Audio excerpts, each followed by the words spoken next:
Hey, it's Dr. Birchler. A week or so ago, I finished this trip to the Grand Canyon where we did this rim-to-rim hike, and it was a really amazing experience.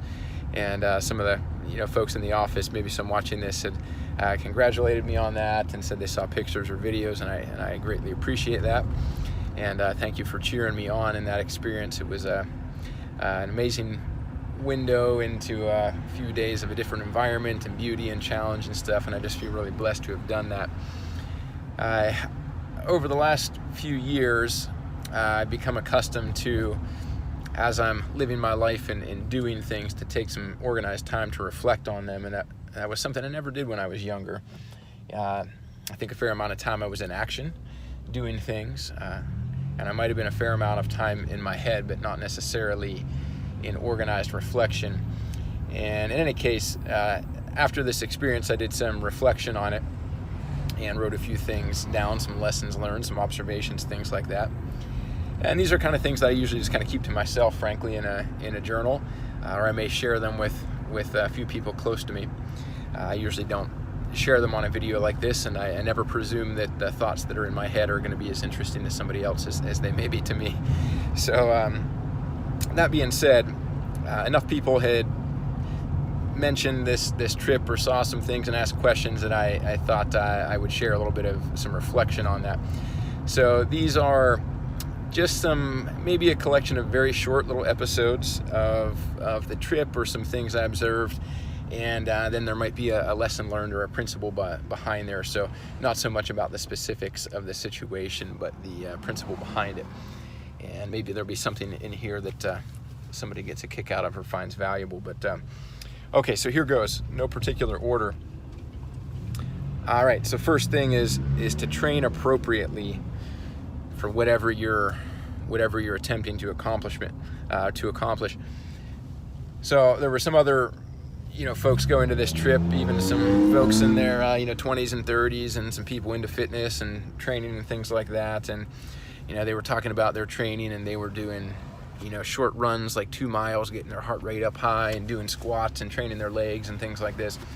And in the end result, in this very long hike of what may have taken them 13, 14 hours to complete, they got terrible blisters on their feet, just bloody, raw, open blisters, and were having like quad cramps in their large leg muscles trying to go up the hill on the last up part of the mountain there. And so they were training, but they weren't really training appropriately for the challenge ahead of them. So the lesson would be, what are you trying to accomplish, and are you training appropriately for that, or are you training maybe the way you're accustomed to or somebody else taught you, but it's not, not appropriate for the situation. Okay, number 2, learn from others who've done it. I found in particular, Facebook groups of people who've done this particular hike, and little tips and things of people who've already accomplished the thing that I was trying to accomplish. I found that information invaluable, but it's maybe surprising the amount of people that take on something significant in their life and they don't invest some time to learn from other people who already are accomplishing what they are trying to. So maybe they have the joy of discovery, self-discovery, that's fine, but maybe there's some ignorance or some arrogance there too, and not being willing to learn from others.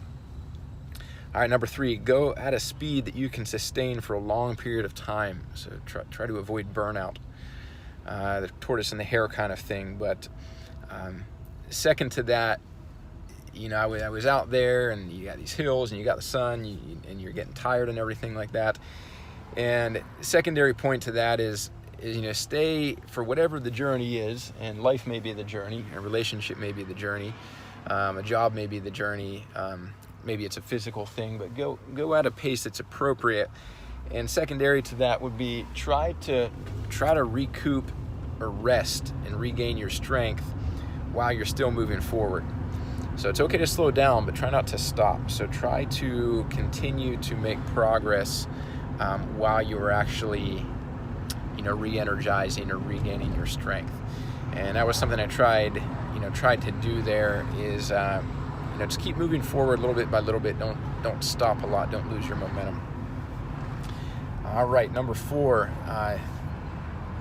the body will quickly or instantly start responding and adapting to whatever demand you put on it. And this is, very obvious in terms of training and exercise and that kind of thing, but whatever environment the body gets into, it immediately starts adapting.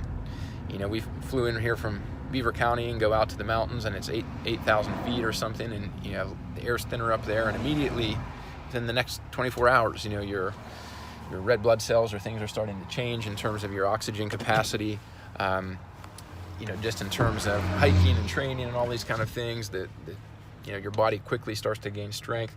And at the same time, you might not really feel it, you might not notice it while you're training. But looking back, sometimes you can realize how far you've come. So start even with a small change, because as soon as you put something into motion, strength, flexibility, work, effort, the body's going to start adapting to that, and you're not really going to notice any change.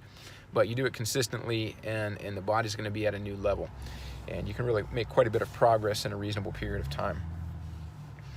All right, number 5, in a tight-knit group, you can only go as fast as the slowest person in the group.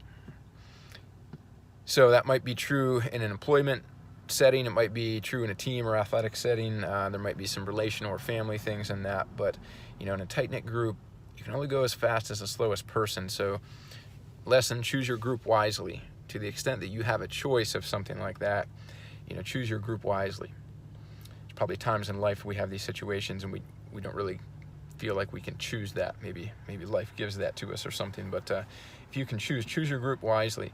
And second point on that would be, if you're weak, then you better train. I think there are people who are not self-aware of their level of performance in the group they're in. They might not be self-aware enough to realize that they're the slowest one. And and just from a pragmatic standpoint, say in an employment setting, they become expendable because they're slowing the group down. And it'd be better if they had the self-awareness to recognize where their performance level is and how that affects the group, and to train. So where are you at in the groups that you're in life, and where do you need to train in? All right, number whatever this is, 6, 7. So funny story here. So I was in Sedona hiking. I'd never been to Sedona before, but these beautiful red rocks and mountains and buttes and all these kind of things, and cactus everywhere and whatnot. And as we started a hike in Sedona, I had a app on my phone that marks the trail and everything, and we were a little bit off the trail as we were just the first 2 minutes of the hike, just where the trailhead was. And so I looked on my phone and I saw that the trail's a little bit away for us to be going the right direction to start off the hike. And so as opposed to going back to kind of where we started to get back on the trail, I thought I'll just sneak through the brambles here to get over to the trail, because I could see where it was. And in the process there, this Pennsylvania boy met with a cactus got properly acquainted for the first time. So I got a cactus to the leg. It felt like I got harpooned in my shin muscle, and cactus stuck in there, and felt like a cactus going into your leg. So the lesson I learned in that is taking shortcuts in unfamiliar territory can be risky. All right, the environment was different than what I was used to. I'll just kind of sneak through there. It's right over there. So try to take a shortcut. But I was in unfamiliar territory, and got taught a lesson there. So, it's one thing to maybe take a shortcut where you're familiar, but if you're out of your zone, if you're doing something new and you start to make judgment calls, maybe it's better just to start fresh instead of trying to take a shortcut when there may be some blind spots or some things that you're not used to or not aware of. All right, next one. If you're unprepared, you better have a guide, and you probably need to pay for a guide. All right, so if you're starting out a business, you've never accomplished something, you probably need a guide, you probably need a coach, you probably need a mentor, and you probably need to pay for that in most cases. All right, so we had people out here on this trail, and frankly, some of these people that were doing this hike were really probably not in shape to do it. I don't think they were physically prepared to do it. But there were guides on the trail. There were people there that were responsible to stay with the last people to make sure nobody got left behind, and to encourage them through it or push them through it, or if they couldn't continue to sleep in the canyon with them overnight until they recouped and could finish. So good that they had a paid guide, because for some people that was a challenge, and they probably needed somebody else to rely on at certain points, when to slow down, when to keep going, how to cool down, all those kind of things, right? All right, next one. Some people freely share bad advice and ignorance. And they can be sincere and confident, and they can be confidently wrong. So that is a funny thing in life, that people can be very, very confident, and they can be very confidently wrong. Maybe a lack of wisdom, lack of self-awareness. I'm sure we all experience this. My point is not to say that that's everybody else and not me, but as I had some people sharing with me some things about what they were doing or thought, or their training, it was like, well, that seems to me that pretty obviously wrong, and that's not the way to do it. And they were very, very, very confident kind of in what they were doing, and to tell me all about it. So just thought that was curious of how sincere and open people can be to share information when they really don't have any expertise, and might be frankly incorrect on some things. All right, have the right supplies and gear for every phase of the journey. We started out in cold, and we got to very, very hot, and you got, you have different environments in this case when we're hiking this canyon. But if you look at life as a journey, it's like, do you have the right things in place for each phase of that? And again, that might be a thing where you need to slow down and observe here. If you're, say you plan to live a long time, what needs to be in place at the end of the journey? Maybe you don't need that now, but before you really start out the journey, it'd be great to understand everything that will be required and have it in place before you start, or at least start getting it in place. So that might be something with insurance, that might be something with long-term care, that might be something with housing, with vehicles, with any number of things there. But do you have all the right things in place for the journey that you're on and the different phases that will become? And are you observing and aware of the things that are ahead of you? Are you learning from the people around you? Are you having advisors, or at least observing and planning now? Or is every new thing that comes up somehow a surprise and unprepared for that phase of the journey? All right, next one. There will always be people who exaggerate difficulty, and those people that make their achievements seem greater than they really are. So after we finished this hike, a friend of mine who did the hike with me, he was looking at a Facebook group for people who do this hike, and they post about it and things. And there was one guy from the group that we were with, and he was talking about the heat in the Grand Canyon, and it was 117 degrees. And in all fairness, the one of the temperature readings at this place called the Indian Garden, I think it was called, did say 117 degrees, and they said, well, that's the ambient air temperature at this level. It didn't really feel like that to me. I don't think it's accurate, but I'm not a meteorologist, so I don't know. That being said, this particular guy was kind of going on and making it seem like things were more difficult than they were.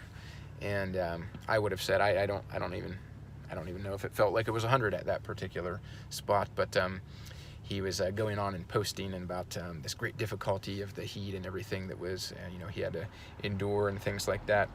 And sometimes you pick up on things. You hear people that are putting their achievements or things in a certain light, and it seems impossible or undoable, or they're exaggerating things, and that might make you feel like you can't do something, or that's harder than it is, or scares you off from even trying. And I used to see this in school all the time. And I picked up on this pretty early, I think even in high school, but certainly I was already familiar with that by the early in college, is people going on about certain classes being hard, certain teachers being hard, and things like that, and really making it seem very challenging.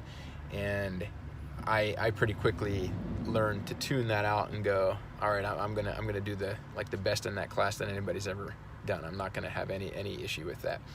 And so I use that as a little bit of a chip on the shoulder to not fall into their game of hearsay and repeating what other people say and exaggerating the difficulty. Just approach each thing, put the effort required for that situation. And I think that's a thing to learn when you're out there, especially in the world of the internet and all these kind of things, where you're only seeing little parts of a story, you're only seeing little parts of people's experience, and frankly, a lot of times people are trying to sell something in the process of what they're sharing.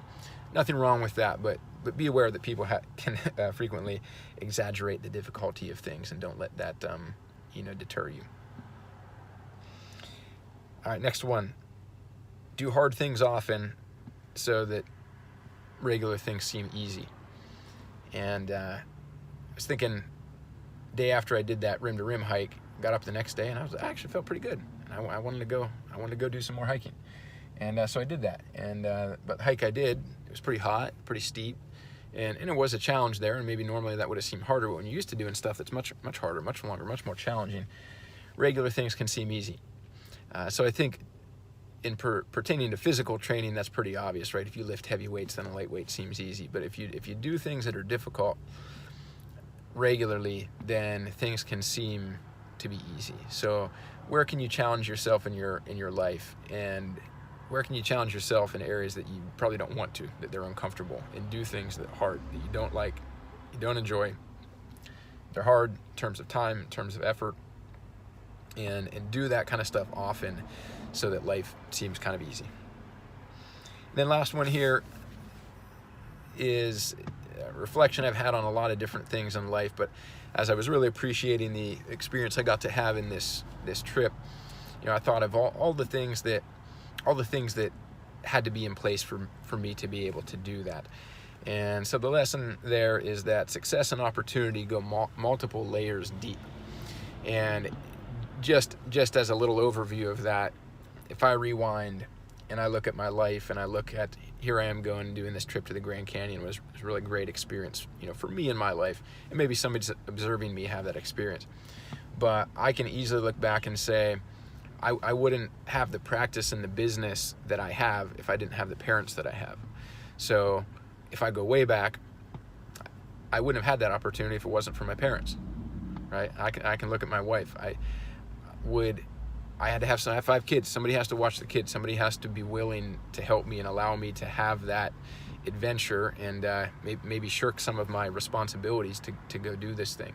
So if it wasn't for my wife, I wouldn't have been able to have that, that opportunity. I had to give something else up, and somebody else had to take on some of my, my duties and responsibilities for me to do that. My team, the people who work with me, if I was lost in a mess of chaos in business and had to take care of every last little thing, I'd never have the time, wouldn't have the freedom, almost wouldn't be enjoyable to take some time to do something like that. But I'm surrounded with people that are constantly making things easier for me and doing a great job and allowing me, in this case, to go have an experience and just kind of leave and then just come back and pick up where we left off without having a lot of worry or time, or having a lot of loss of momentum, in this case, in the business setting. And in another level would be mentors. I didn't have a parent or a family member that was teaching me business. I had to find people, or they had to find me, or some combination of the two, and I had to pay and continue to pay to learn from them. And having mentors, having people that have done what you're trying to do, and they've been there, and they're maybe 10, 15, 20 years ahead of where you're at in time. They can see things that you haven't seen, and they can see where you're going that you don't know where that is yet, and they can help you get to a level that you might have taken a long time to get to on your own if you ever would have figured out with the time available. And so I'm really grateful for mentors and people who've helped me get to a point in practice and in life where I could do what might seem simple, be away for a few days, but have that kind of thing work out to the point where I can enjoy that experience and even be able to have it in the first place. So those are a few reflections there, and I hope that there might have been something interesting or a little pearl in there for somebody at some stage that was beneficial to them. And again, I appreciate everybody who is cheering me on there and who's watched some of these things. And I think we'll probably do one more video on this this experience, because I know there's some people in the practice and who might be interested in doing a trip like that, and some of the pragmatics of doing that particular hike or something like that. And so we might do something a bit more on the pragmatics of that challenge and what it was like and how to prepare for it and things like that. So thanks for watching.